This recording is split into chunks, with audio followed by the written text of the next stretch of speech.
कोरापुट जिला लखीमपुर ब्लॉक अंतर्गत बुर्जा ग्राम चिलीसंखा रास्ता कड़े क्रिस्टियन सोसाइटी तरफ 5 एकर जमी रे एक स्वास्थ्य आरोग्य केन्द्र निर्माण करा जाई आशा निकेतन स्वास्थ्य केन्द्र नाम नामित करा जाई आज सोसाइटीर डायरेक्टर बिनीश ग्रेंज द्वारा शुभ उद्घाटन करा जायछि। एही समय रे एक सोसाइटी द्वारा एक नैश्य भोजी आयोजन करा जायतिला।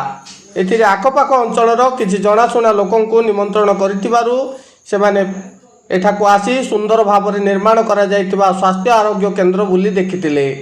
सेपरि लमतापुट आशा किरण हॉस्पिटल रो किछि कर्मचारी एवं आखपाख सोसाइटीर कर्मचारी माने मध्य जोग दैथिले। उक्त कार्यक्रम रे उपस्थित समस्त व्यक्ति भोजनर व्यवस्था करा जायतिला। ये आरोग्य केन्द्र ठारे चलित मास शेष आड़कू लमतापुट आशा किरण हॉस्पिटल रो डाक्तर माने आसी उक्त स्वास्थ्य आरोग्य केन्द्र ठारे रोगी को स्वास्थ्य परीक्षा करेंगे एवं एठारे 2 जन नर्स लीना जोसे एवं आशा साधन और फार्मासिस्ट क्रिस्टी मेरी उक्त स्वास्थ्य आरोग्य केन्द्र ठारे रहिबे बोली डायरेक्टर बिनीश प्रकाश करछंती। कोरापुटरू श्याम खिलंक रिपोर्ट ठीक खबर।